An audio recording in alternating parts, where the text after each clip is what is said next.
The invitation arrived on a Tuesday afternoon while I was reviewing quarterly reports in my downtown office. Annual Chin Family Reunion, prestigious Willowbrook Country Club, Saturday 2 p.m. The elegant cardstock felt expensive between my fingers as I read the detailed dress code requirements and parking instructions.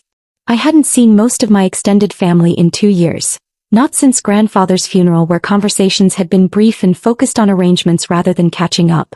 The location choice surprised me. Willowbrook was known for its exclusivity and steep membership fees.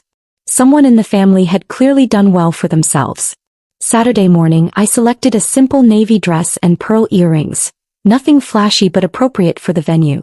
The drive to Willowbrook took 45 minutes through winding suburban roads lined with mature oak trees and gated communities. The country club's stone facade and manicured grounds looked exactly as I remembered from the few times I'd visited for business meetings over the past 3 years. My sister Victoria emerged from a silver BMW as I pulled into the parking area. She'd always been the most image-conscious member of our family, and today was no exception. Her designer dress and statement jewelry suggested she'd prepared carefully for this gathering. Her husband Mark followed, adjusting his tie and checking his watch. "Sarah," Victoria called out, her voice carrying that particular tone I remembered from childhood, friendly on the surface but with an undercurrent of evaluation. "I wasn't sure you'd make it. This place can be a bit overwhelming for people who aren't used to it." I hugged her warmly. "It's lovely to see you, Victoria. The venue is beautiful." "Yes, well, Marcus, you remember my brother-in-law Marcus, he's a member here now. His pharmaceutical consulting business has really taken off." She gestured toward the clubhouse entrance where relatives were gathering. "He thought it would be nice to have our reunion somewhere special this year." As we walked toward the entrance, Victoria continued her commentary. "The membership waiting list is 5 years, and the initiation fee alone is more than most people make in a year. Marcus says it's all about networking at this level. You have to invest in the right social connections to really succeed in business." I nodded politely, holding the heavy glass door open for an elderly couple exiting the clubhouse. The interior was exactly as I remembered it: polished marble floors, oil paintings of pastoral scenes, and the subtle scent of fresh flowers from elaborate arrangements placed throughout the lobby. Our family had claimed a corner of the main dining room, a collection of round tables draped in crisp white linens. I counted roughly 30 relatives, including cousins I hadn't seen since college and their spouses and children. The conversation buzzed with updates about careers, new homes, and recent vacations. Aunt Linda waved me over to her table. "Sarah, dear, how wonderful that you could join us. We were just discussing how impressive this place is. The lunch menu alone must cost more than what I spend on groceries in a month." "It is quite elegant," I agreed, taking the empty seat beside her. Victoria was explaining how Marcus arranged all this through his membership. Such a thoughtful gesture for the family. Aunt Linda leaned closer conspiratorially. "She mentioned you're still working at that same office job downtown. That must be challenging in this economy." Before I could respond, Victoria appeared beside our table. "Sarah, I hope you're comfortable with the menu prices here. I know dining at places like this can be a stretch for some people. Don't worry about it. Marcus has already arranged to cover everything today. We want everyone to feel included." Her words carried the same protective concern I'd heard throughout our childhood whenever she perceived I might be out of my depth. Well-intentioned but somehow making me feel smaller rather than supported. "That's very generous of Marcus," I replied. "I appreciate the family hospitality." Cousin Robert joined our conversation, settling into the chair across from me with a plate from the buffet. Victoria's right about this place being quite the experience. The membership committee here is incredibly selective. They really screen for the right kind of people, successful professionals, established business owners, that sort of thing. "Robert recently made partner at his law firm," Victoria explained proudly. "He's been thinking about applying for membership himself once he's established a few more high-profile clients." The conversation continued around themes of success and social positioning. Various relatives shared updates about promotions, business expansions, and real estate investments. I listened attentively, asking questions about their achievements and offering congratulations where appropriate.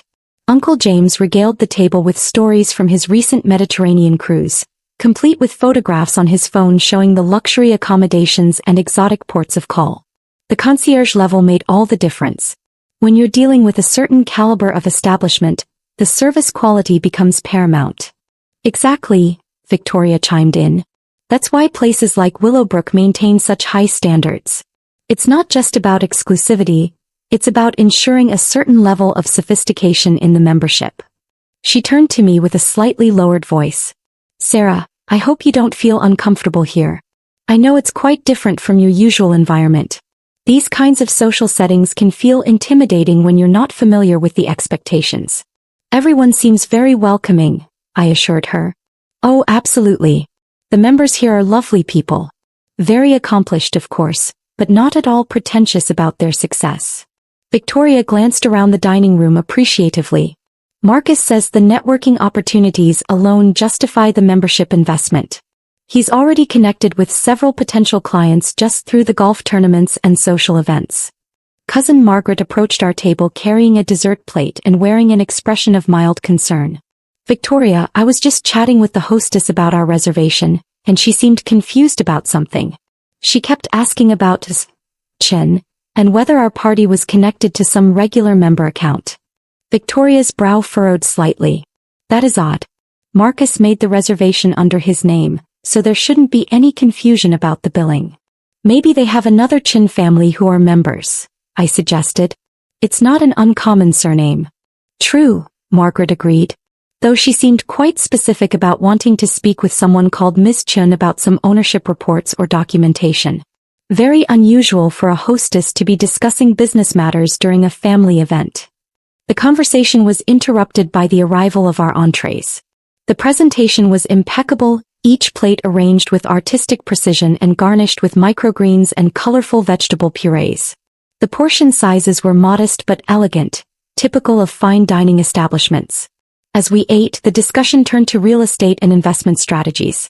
Several relatives shared stories about property purchases and renovation projects.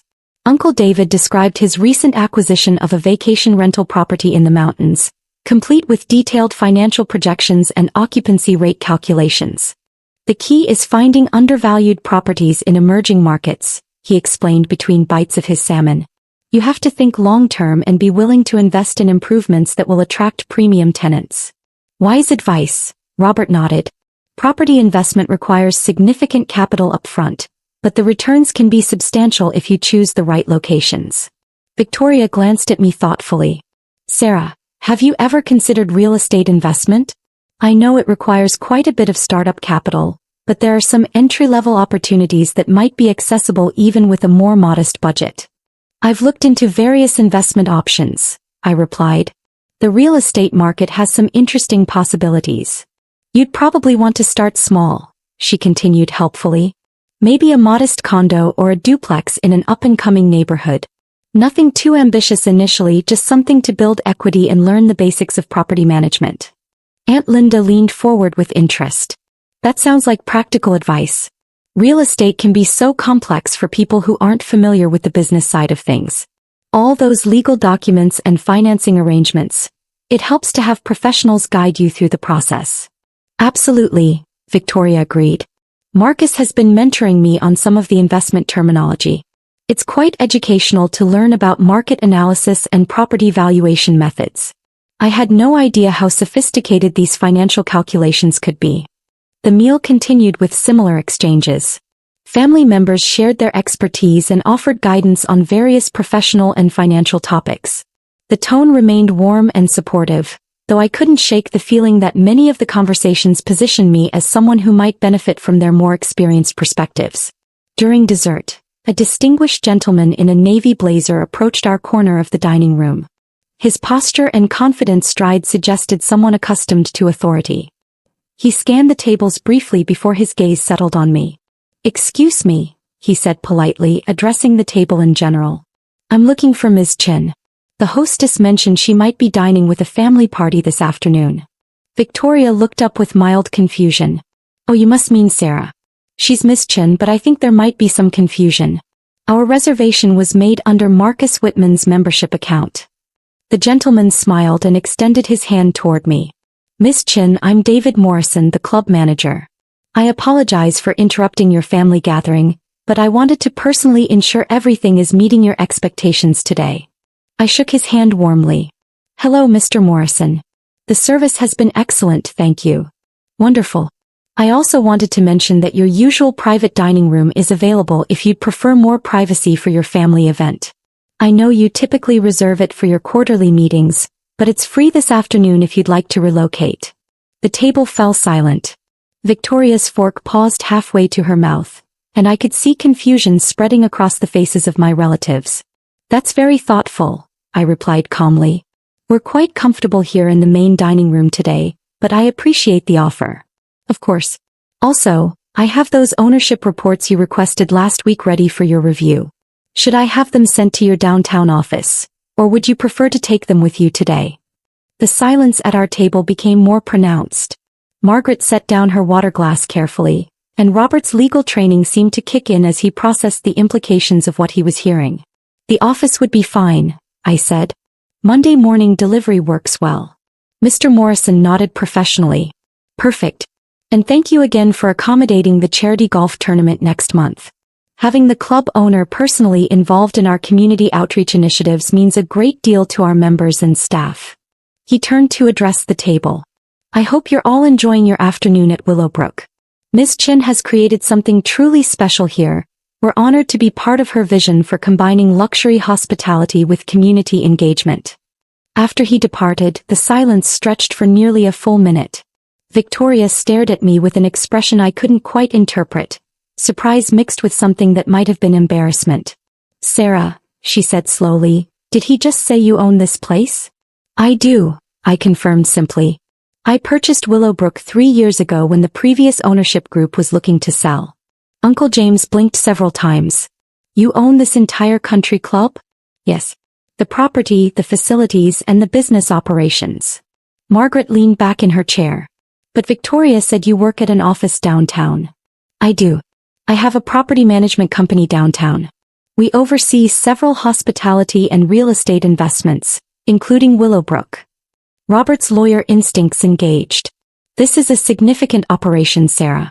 The real estate value alone must be substantial, not to mention the business revenue from memberships and events. It's been a good investment, I agreed. The club has a strong reputation and loyal membership base. Victoria seemed to be processing multiple thoughts simultaneously. Why didn't you say anything when we were discussing the venue choice? When Marcus was arranging the reservation? You all seemed so pleased with Marcus's generosity in hosting the family here. I didn't want to diminish his thoughtful gesture by making it about my business interests. Aunt Linda found her voice. Sarah, this changes everything we've been discussing today. When you mentioned looking into real estate investment, you were being quite modest about your actual experience level. I prefer to listen and learn from everyone's perspectives, I explained. Family gatherings are about spending time together, not comparing business achievements. The conversation that followed was markedly different from the earlier discussions. Instead of offering advice and guidance, my relatives began asking detailed questions about property management, business operations, and investment strategies. The tone shifted from protective to genuinely curious and respectful. Victoria sat quietly for several minutes before speaking. Sarah, I owe you an apology. I made assumptions about your financial situation and your familiarity with places like this. That was presumptuous of me. You were being protective, I replied. That comes from caring about family. Still, I should have asked about your circumstances rather than assuming. When you mentioned your office job, I pictured something completely different from what you actually do. Uncle David leaned forward with interest. I'd love to hear about how you identified Willowbrook as an investment opportunity. The due diligence process for a property this size must have been incredibly complex. It was thorough, I agreed. But the fundamentals were strong, good location, established member base, well-maintained facilities. The previous owners had built something valuable. They just needed to transition to new leadership. Over the next hour, the family gathering transformed into an engaged discussion about business strategy, property development, and hospitality management. My relatives shared their own professional experiences and challenges, and I found myself offering insights and suggestions based on my work with various property types and business models. Marcus arrived from the golf course during dessert, surprised to find the conversation so focused on business topics. When Victoria explained the afternoon's revelations, his reaction was gracious and enthusiastic. "Sarah, this is incredible. I had no idea you were in hospitality management, much less that you owned Willowbrook. I've been bragging to my colleagues about discovering this gem of a club, and it turns out it's been in the family all along. I'm glad you've enjoyed being a member here," I said. "Mr. Morrison mentioned you've been active in several of the club's community initiatives. The charity golf tournaments have been fantastic, and the networking opportunities have been valuable for my consulting practice." He paused thoughtfully. "I have to ask, when I made the reservation for today, did you know about it in advance?" "I review all private event bookings," I confirmed. "But I wanted you to feel ownership of the family gathering. Your initiative to bring everyone together was meaningful regardless of the venue." As the afternoon concluded, several relatives expressed interest in learning more about my business operations. Cousin Robert mentioned potential legal needs for property acquisitions, while Uncle David suggested collaboration opportunities between our respective real estate investments. Victoria approached me as we prepared to leave. "Sarah, I feel terrible about my comments earlier. I was so focused on trying to help you feel comfortable that I completely missed the fact that you were probably more familiar with this environment than any of us." "Your intentions were kind," I assured her. "Family support comes in many forms. I'd love to take you to lunch sometime, somewhere we can talk properly about your business and catch up on everything I've clearly missed over the past few years. I'd enjoy that very much." As I walked to my car, Mr. Morrison approached one final time. "Miss Chen, I hope the family gathering exceeded your expectations. Your relatives seemed quite impressed with the facilities." "They did indeed. Thank you for your discretion in handling the situation. I wasn't sure how much to share about my involvement here. Of course, we're always happy to accommodate our owners' preferences, whether that's maintaining privacy or facilitating family connections. The staff understands that different occasions call for different approaches." Driving home through the familiar suburban roads, I reflected on the day's unexpected developments. The family reunion had certainly been memorable, though not for the reasons anyone had anticipated. More importantly, the initial awkwardness had evolved into genuine connection and mutual respect. My phone buzzed with a text from Victoria. "Thank you for being so gracious today. I'm proud to have such an accomplished sister, and sorry it took me so long to recognize it. Looking forward to our lunch." The message was followed by several others from various relatives, all expressing similar sentiments and interest in maintaining stronger family connections going forward.